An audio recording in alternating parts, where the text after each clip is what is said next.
ফাঁকি দিয়ে আমরা করতে দেব না। তার ফল আমরা আশা করছি সরকার রাজস্ব পাওয়ার মাধ্যমে এটা এগিয়ে যাবে। একজন এমপি একটা ফ্ল্যাট পাই, ট্যাক্স ফ্রি একটা গাড়ি পাই, আমরা প্রথম দিন বলে এসেছি এগুলো আমাদের প্রয়োজন নেই। আমরা ডাল ভাত খেয়ে মোটা কাপড় পরে যেভাবে আগে ছিলাম, যে পেশায় ছিলাম সেখান থেকে আমরা এগিয়ে যেতে চাই। সুতরাং রাজস্বকে সমৃদ্ধ করা, সরকারি রাজস্বকে বৃদ্ধি করার একটা প্রবল বাসনা নিয়ে আমরা এখানে এসেছি।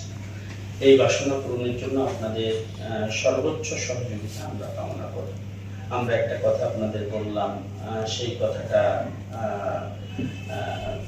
মানে আইন দিয়ে আপনারা ব্যাখ্যা দিয়ে দিলেন কিংবা সেই কাজটা করা যেত, আমরা করলাম না, তাহলে আমাদের পক্ষে কাজটা করে আসা, আমাদের পক্ষে কাজটা উঠিয়ে নিয়ে আসা বেশ কঠিন।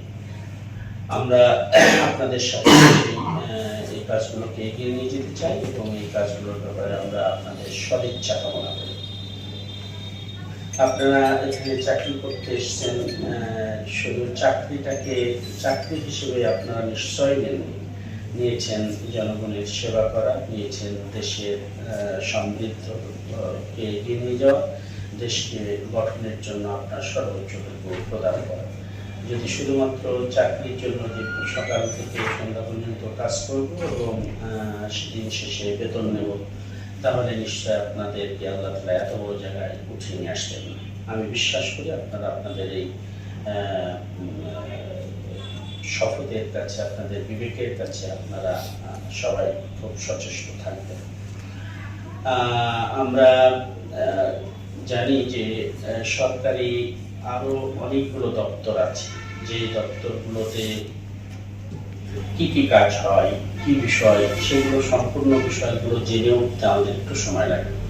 এলজিডি কি করে, গণপূর্ত কি করে, ওয়াপদা কি করে, পার্সেন্টেশন কি করে, এই বিষয়গুলো, দুর্যোগ ব্যবস্থাপনা কি করে, আমরা একটু আস্তে আস্তে জানার চেষ্টা করছি। আমরা সরকারি যে প্রোগ্রামগুলো গেলাম একাধিক দপ্তরে, সেখানে গণপূর্তের ব্যাপারে এরকম বক্তব্য যে আমরা নোটিশ দিয়ে আসে না, সেই বিষয়গুলো আমরা তাদের সাথে যখন বাত ব্যথা, প্যারালাইসিস কিংবা আর্থ্রাইটিস, আধুনিক ফিজিওথেরাপি ও পুনর্বাসন চিকিৎসায় নির্ভরযোগ্য নাম ডিপিআরসি। তখন আমরা বিষয়গুলো কথা বলব। জেলা পরিষদের যে কাজগুলো করা হয় জেলা পরিষদে, সেইগুলো আগে জেলা পরিষদের চেয়ারম্যান ছিলেন, জেলা পরিষদের মেম্বাররা ছিলেন, তারা 40% রেখে 60% কাজ করাতেন, এরকম বিষয়গুলো আছে। এখন যেহেতু জেলা প্রশাসক, জেলা পরিষদ, জেলা প্রশাসক মহোদয় দেখেন, আমি অনুরোধ করব এখন আর রাজনৈতিক এই ঝামেলাটাও নেই।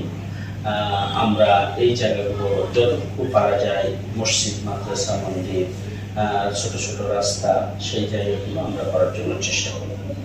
জেলা পরিষদ থেকে বিদ্যুৎ প্রদানের একটা ব্যবস্থা থাকে জেলা পরিষদে, সেখান থেকে আমরা স্বচ্ছতার সাথে হেডমাস্টারদেরকে বলে তাদেরগুলো ছাত্রছাত্রী, জনপ্রতিনিধিদের বললে আমি আমার স্বাস্থ্য ভাই দেবো, আমার খেলাতে ভাই দেবো, হেডমাস্টার তার দরিদ্র এবং ভালো ছাত্রছাত্রীদের নাম যদি প্রস্তাব করতে পারে, তাহলে সেখান থেকে আমরা এটাকে এগিয়ে নিতে পারি।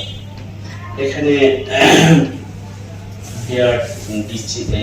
বিআরটিএ আছে, বিআরটিসি আছে, এই জায়গাগুলোই দুর্নীতি হয়, এই জায়গাগুলোই ক্ষমতার যারা ক্ষমতাসীন তাদের দিয়ে মানুষ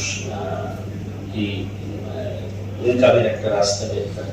এই জায়গাগুলো আমরা একটু অ্যাড্রেস করতে চাই, এই জায়গাগুলো আমরা আস্তে আস্তে এগোতে চাই, আপনাদের সহযোগিতা চাই। সাধারণ মানুষ সবচেয়ে বেশি যারা যে পেশায় আছে সেই পেশার নাম হচ্ছে কৃষি। আমরা জনগণের কাছে ভোট চাইতে গেলে তাদের বক্তব্য একটাই ছিল যে আমরা সার কিনতে চাই খোলা বাজার থেকে। এই সিস্টেম আপনি ইচ্ছা করলেই, আপনি কিংবা আমি ইচ্ছা করলেই পারবো না, ন্যাশনাল ইস্যু।